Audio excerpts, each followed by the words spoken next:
یا صاحب الزمان یا وارث قرآن. اسی لیے فرمایا کہ اے مسلمانوں تمام تر مسلم کتابوں میں موجود ہے انی تارکم فیکم الثقلین کتاب اللہ و عطرتی اہل بیتی.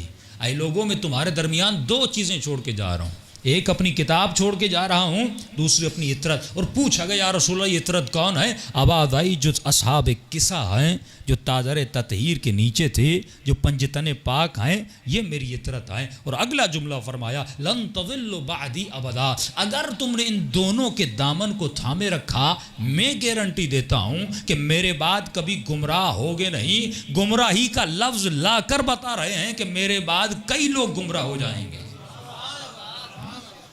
شرط بتا دی اگر تم گمراہ ہونا نہیں چاہتے تو تمہارے گھروں میں دو چیزیں ہونی چاہیے. فرمایا ایک تمہارے گھر میں قرآن سے تمسک ہونا چاہیے، دوسرا تمہارے گھروں میں اہل بیت کے ساتھ تمسک ہونا چاہیے. یعنی تمہیں دین لینا ہے تو اہل بیت سے لینا ہے، شریعت لینی ہے تو اہل بیت سے لینی ہے، کیونکہ یہ میرے دین کے امین ہے اور اس کا ثبوت میدان کربلا ہے. یہ گردن کٹا تو سکتے ہیں لیکن اپنے اصولوں پر کمپرومائز نہیں کر سکتے. یہ اپنے بچوں کو قربان کر سکتے ہیں لیکن کبھی بھی لا الہ الا اللہ پر کمپرومائز نہیں کر سکتے. اے مسلمان اپنی تعصب کی آنکھوں کو کھول، اپنی آخرت کو بچا، اپنی جہنم سے دور ہو جا اور جنت کے قریب آ. جنت کے قریب کب آؤ گے؟ جب تمہارے وجود میں وہ عمل ہوگا جو رسول خدا کا عمل تھا. رسول نے سب سے پہلا عمل جو دیا، فرمایا تجھے تعصب سے بچنا ہے.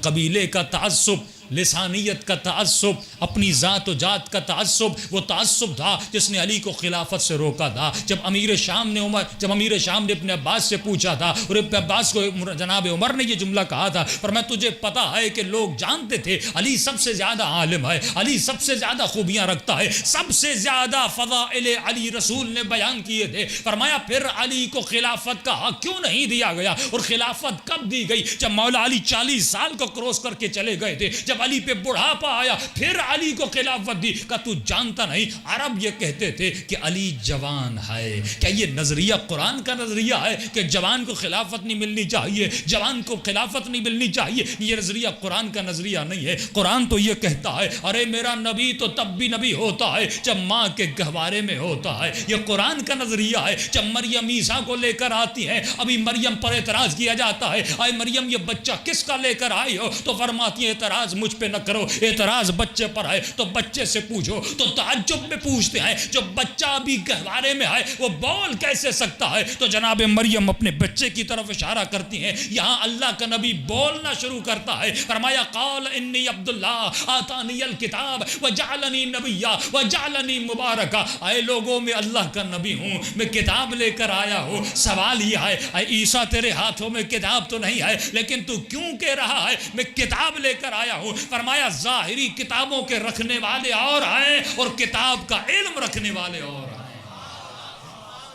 میں حامل علم کتاب ہوں.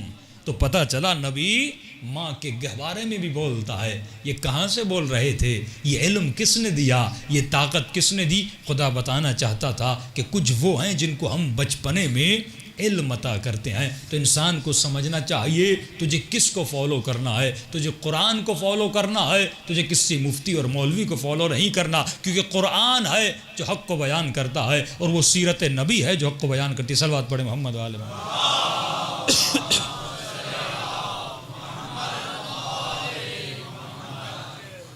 بارے دیگر صلوات پڑھیں محمد و آل محمد.